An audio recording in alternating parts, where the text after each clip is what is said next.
জুলাই গণ অভ্যুত্থানের সম্মুখ যোদ্ধা ও ইনকিলাব মঞ্চের মুখপাত্র শরীফ ওসমান হাদি হত্যাকাণ্ডের নেপথ্যের কারিগরদের বিষয়ে নতুন তথ্য সামনে এসেছে।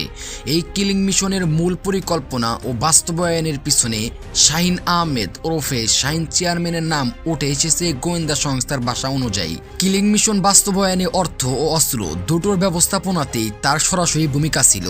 কে এই শাহিন? তিনি কি দেশে আছেন নাকি ভারতে পালিয়েছেন? এছাড়াও মূল ঘাতক ফয়সাল এই মুহূর্তে কোথায় রয়েছেন? চলুন বিস্তারিত জেনে নেওয়া যাক। ঢাকার দক্ষিণ কেরানীগঞ্জের সাবেক উপজেলা চেয়ারম্যান শাহিন চেয়ারম্যান, যাকে বলা হচ্ছে এই মিশনের মাস্টার মাইন্ড। এছাড়াও এই হত্যাকাণ্ডে শাহিন চেয়ারম্যানের সঙ্গে ঘনিষ্ঠ যোগাযোগ ও সহযোগিতায় ছিলেন আরও কয়েকজন ব্যক্তি, যাদের মধ্যে নিষিদ্ধ ঘোষিত ছাত্রলীগের সাবেক কয়েকজন নেতার সম্পৃক্ততার প্রাথমিক তথ্য মিলেছে। এরই মধ্যে কয়েকজন সন্দেহভাজনের উপর নজরদারি বাড়ানো হয়েছে। গোয়েন্দাদের দাবি, হাদির উপর হামলার পর হামলাকারীদের ঢাকা থেকে সীমান্তর দিকে পালিয়ে যেতে সহায়তা করেন গোপালগঞ্জ জেলা ছাত্রলীগের সাবেক সভাপতি আব্দুল হামিদ। এই ঘটনায় তার সংশ্লিষ্টতার অভিযোগে তাকে গ্রেফতার করার জন্য অভিযান জোরদার করা হয়েছে।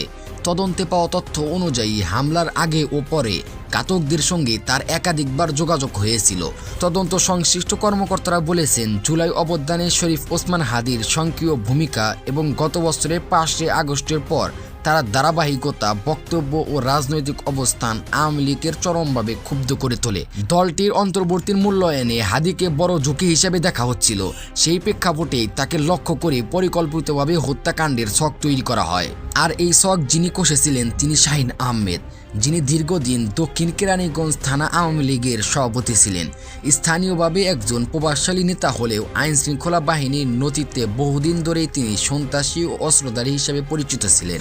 অভিযোগ রয়েছে, শেখ হাসিনা সরকারের সময় সাবেক বিদ্যুৎ ও জ্বালানি প্রতিমন্ত্রী নসরুল হামিদ বিপুর ঘনিষ্ঠ হিসেবে তিনি ব্যাপক প্রভাব খাটিয়ে একাধিকবার উপজেলা চেয়ারম্যান নির্বাচিত হন এবং নানা অভিযোগ সত্ত্বেও ছিলেন ধরাছোঁয়ার বাইরে। এমনকি প্রশাসন শাহিনকে সমীহ করেও চলত। স্থানীয়রা জানায়, গত 5 বছরের 5 আগস্টের রাজনৈতিক পট পরিবর্তনের পর আওয়ামী লীগের অনেক নেতাদের মতো শাহিন চেয়ারম্যানও সীমান্ত পেরিয়ে ভারতে চলে যান। প্রথম দিকে সেখানে আত্মগোপনে থাকলেও গত কয়েক মাস ধরে তিনি আবারও খোলস ছেড়ে পুরনো চেহারায় আবির্ভূত হন। তদন্তে জানা গেছে, শাহিন আওয়ামী লীগের হিট লিস্ট প্ল্যান বাস্তবায়ন করতে বিভিন্ন অ্যাপ ব্যবহার করে এবং দেশে থাকা স্নাইপার সিল এর সদস্যদের সঙ্গে যোগাযোগ করে পরিকল্পনা বাস্তবায়নের চেষ্টা করেছিলেন। আইন শৃঙ্খলা বাহিনীর এক কর্মকর্তা জানান, কয়েকটি হোয়াটসঅ্যাপ কল ও খুদে বার্তার সূত্র ধরে শাহিন চেয়ারম্যানের সম্পৃক্ততার প্রমাণ পাওয়া গেছে। একই সঙ্গে পলাতক ছাত্রলীগ নেতার হামিদের সঙ্গে হত্যাকারীদের যোগাযোগের তথ্য মিলেছে। ভারতে অবস্থানরত কয়েকটি গ্রুপ থেকে অ্যাপ ভিত্তিক যোগাযোগ মাধ্যমে ঢাকায় থাকা সহযোগীদের কাজ সমন্বয় করা হচ্ছিল বলেও তদন্ত উঠে আসে। সূত্র আরও জানায়, হাদি মামলার তদন্তে সন্দেহভাজনের তালিকায় কয়েকজন রাজনীতিকের নাম উঠে এসেছে। এদের ভূমিকা যাচাইয়ের গ্রেফতার হওয়া আসামিদের যৌথভাবে জিজ্ঞাসাবাদ করা হচ্ছে। পাশাপাশি শাহিন চেয়ারম্যানের ঘনিষ্ঠ হিসেবে পরিচিত কেরানীগঞ্জের 2জন ছাত্রলীগ নেতাকেও গ্রেফতারের চেষ্টা চলছে। এ বিষয়ে ঢাকা মহানগর পুলিশের অতিরিক্ত কমিশনার শরীফুল ইসলাম গণমাধ্যমকে বলেন, এদিকে দেশের কয়েকজন সুবিধাবাদী সাংবাদিকরা মিথ্যা খবর ছড়িয়ে দিয়েছে যে শুটার ফয়সাল নাকি দেশ থেকে পালিয়েছে। যদিও পিনিকি ভট্টাচার্যর দাবি ফয়সাল দেশে আছে। এছাড়াও ফয়সাল ভারতে পালিয়ে গেছেন এমন তথ্য পুলিশের কাছেও নেই। ইনকিলাব মঞ্চের মুখপাত্র শরীফ ওসমান হাদির মৃত্যুর পর উত্তেজনা ছড়িয়ে পড়েছে রাজনৈতিক অঙ্গনে। ওই ঘটনার পর ভারতীয় সংশ্লিষ্টতা নিয়ে অভিযোগের সুর আরও তীব্র হয়েছে।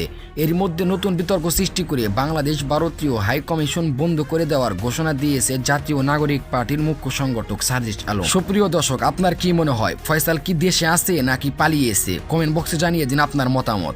শাহিন আহমেদ দীর্ঘদিন দক্ষিণ কেরানীগঞ্জ থানা আওয়ামী লীগের সভাপতির দায়িত্বে ছিলেন। তবে রাজনৈতিক পরিচয়ের পাশাপাশি তিনি এলাকায় একজন প্রভাবশালী অপরাধী হিসেবেও পরিচিত ছিলেন। বিপ্লবের মহানায়ককে হত্যা করা হয়েছে, কিন্তু এই হত্যার ব্লুপ্রিন্ট যেখানে তৈরি হয়েছে সেই জায়গাটি ঢাকার কোনো অন্ধকার গলি নয়। নকশাটি আঁকা হয়েছে সীমানার ওপারে, ভারতে বসে। যিনি এই নকশা এঁকেছেন তিনি কেবল একজন রাজনীতিবিদ নন, তিনি অপরাধ জগতের এক মুকুটহীন সম্রাট।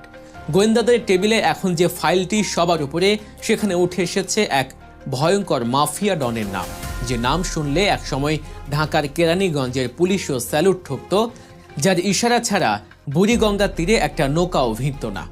খুনিরা যখন গুলি চালিয়ে মিশন শেষ করেছে, তখন তাদের নিরাপদে বর্ডার পার করে দেওয়ার দায়িত্ব ছিল এই মাফিয়ার লোকদের কাঁধে।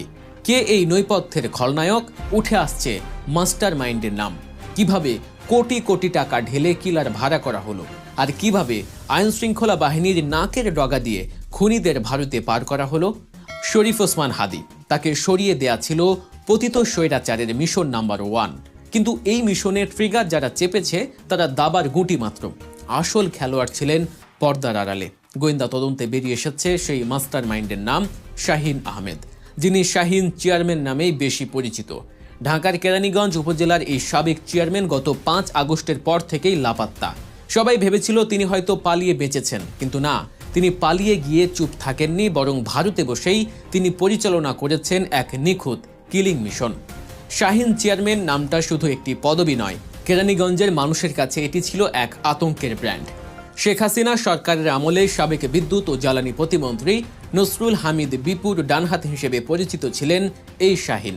তার ক্ষমতার দাপট এতটাই ছিল যে পুলিশের খাতায় চিহ্নিত সন্ত্রাসী এবং অস্ত্রধারী হিসেবে নাম থাকার পরেও কেউ তাকে স্পর্শ করার সাহস পেত না। জমি দখল, চাঁদাবাজি আর মাস্তানি দিয়ে তিনি গড়ে তুলেছিলেন টাকার পাহাড়। আর সেই অবৈধ টাকার জোরেই তিনি এখন দেশের বাইরে বসে কলকাঠি নাড়ছেন। গোয়েন্দা সূত্র নিশ্চিত করেছেন হাদি হত্যার পুরো ছক কষা হয়েছে শাহিনের নির্দেশেই। এটি কোনো বিচ্ছিন্ন ঘটনা ছিল না, ছিল ঠান্ডা মাথায় পরিকল্পিত এক হত্যাকাণ্ড। আর এই পরিকল্পনার সবচেয়ে গুরুত্বপূর্ণ অংশ ছিল টাকা এবং অস্ত্র। শাহিন জানতেন বিপ্লবের এই তুখোর যোদ্ধাকে সরাতে হলে সাধারণ ছিচকে সন্ত্রাসী দিয়ে হবে না, দরকার প্রফেশনাল কিলার। তদন্তে উঠে এসেছে এই কিলিং মিশন বাস্তবায়নের জন্য শাহিন চেয়ারম্যান মোটা অঙ্কের টাকা বা মানি ফ্লো নিশ্চিত করেছিলেন। শুধু তাই নয়, যে অত্যাধুনিক অস্ত্র দিয়ে হাদিকে গুলি করা হয়েছে সেই অস্ত্রের যোগানদাতাও ছিলেন এই শাহিন নিজেই। কিলিং মিশনের সবচেয়ে চ্যালেঞ্জিং পার্ট ছিল হত্যাকাণ্ডের পর খুনিদের নিরাপদে সরিয়ে নেয়া। আর এখানেই শাহিন চেয়ারম্যান তার মাস্টার মাইন্ডের পরিচয় দিয়েছেন। তিনি জানতেন হত্যার পর ঢাকায় তল্লাশি শুরু হবে, তাই খুনিদের পালানো রুট ম্যাপ তিনি আগে থেকেই ঠিক করে রেখেছিলেন। গোয়েন্দা তথ্যে উঠে এসেছে এক চাঞ্চল্যকর নাম, আব্দুল হামিদ। গোপালগঞ্জ জেলা ছাত্রলীগের এই সাবেক সভাপতি ছিলেন